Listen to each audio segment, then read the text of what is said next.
Do you ever feel like your partner is more of a manager than an equal?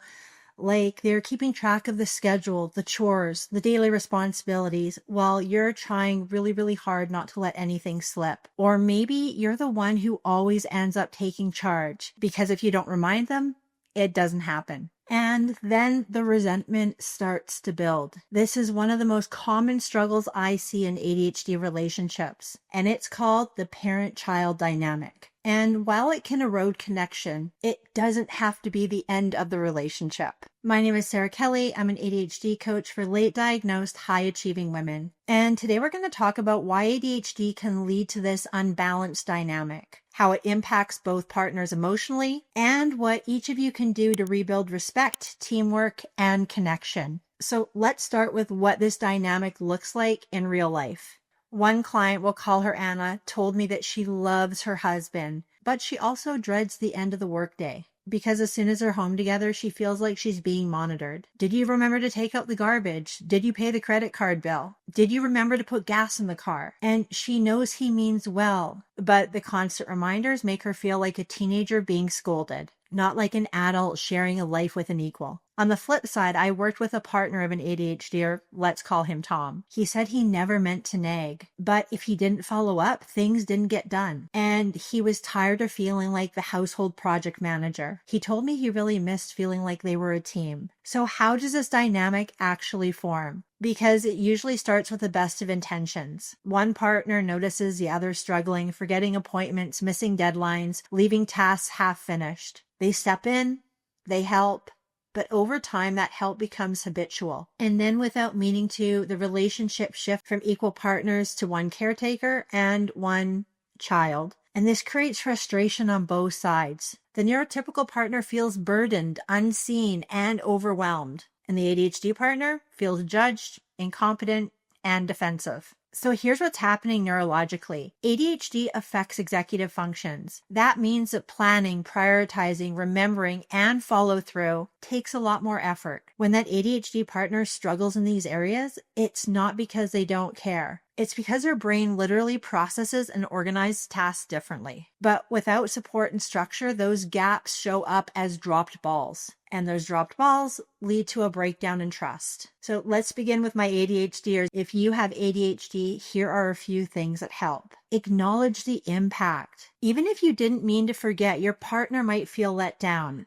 Start by naming it. I know this has been frustrating, and I see how it's affecting you. This kind of validation helps rebuild emotional safety. It's really important here to separate intention from impact, because you didn't mean to cause hurt or disappointment, yet the result is still felt. This step helps begin to repair the emotional disconnect that often accompanies the parent-child dynamic. Build external structure. Don't rely on memory alone. ADHD brains benefit from constant cues and reminders. Use shared Google calendars, visual to-do lists on the fridge, alarms on your phone. Find systems that are simple and sustainable. The goal isn't perfection, it's partnership. Think of it as scaffolding for your relationship. And these tools don't mean that you're incapable. They mean you're building support that makes follow-through possible. Pick a small area of ownership. Choose one domain of the home that's yours to lead. And start with something manageable. For example, making breakfast on weekdays, handling pet care, or managing the family's digital subscriptions. And take full ownership and communicate your plan. Let your partner see you following through. Consistency is key. When you reliably show up in one area, it builds credibility and shifts balance towards shared responsibility. Work on your emotional regulation. It's easy to get defensive when you feel criticized, but defensiveness blocks connection. Practice pausing before responding. Try saying, I can see that you're upset, or that wasn't my intention, but I get how it felt. This shows maturity and empathy. Emotional regulation can be hard with ADHD,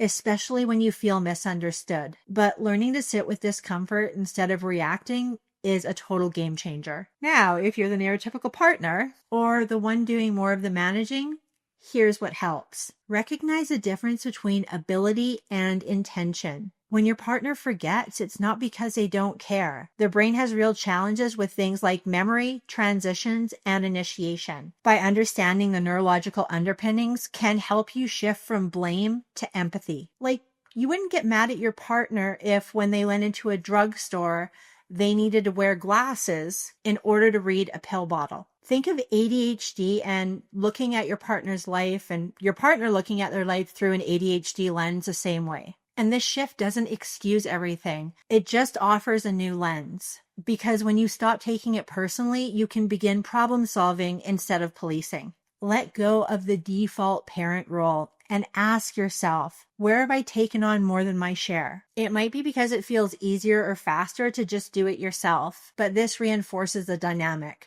Instead, look for small ways to redistribute responsibility. Let your partner lead in one area, even if their process is different than yours. Resist the urge to micromanage. If they're taking ownership, let them own the process too, because different doesn't mean wrong. Replace criticism with curiosity. Instead of jumping to conclusions, ask questions. What would help make this easier to remember? Is there a system that we could set up together? This makes room for joint problem solving instead of one-sided correction. Curiosity builds collaboration, and criticism shuts it down. Shift from interrogation to invitation. Celebrate effort, not just results. Progress with ADHD often comes in small steps. When you see effort, an attempt, a new strategy, a shift in attitude, acknowledge it. You might say something like, I noticed you put the reminders on the calendar this week. That really helped, because encouragement fosters momentum, and it also gives us a ton of dopamine.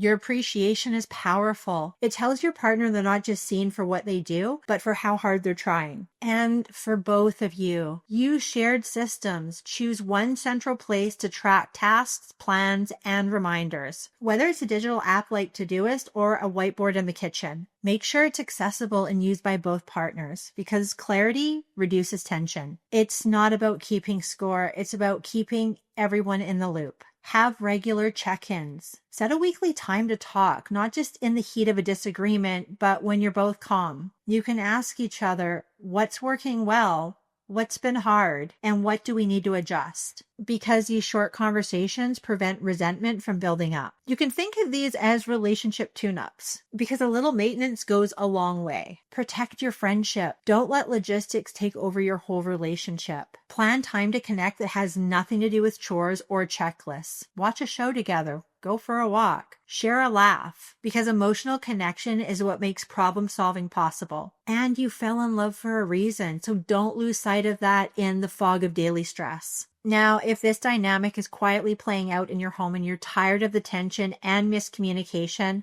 let's talk. I offer free consultations to explore how ADHD coaching can support not just the individual, but the family and your relationship. There's a link in the description. No pressure, just a real conversation. You don't have to live in a parent-child dynamic. You can rebuild partnership with tools, with understanding, and with care. Thank you so much for watching. Like, subscribe, share, and I will see you in the next video.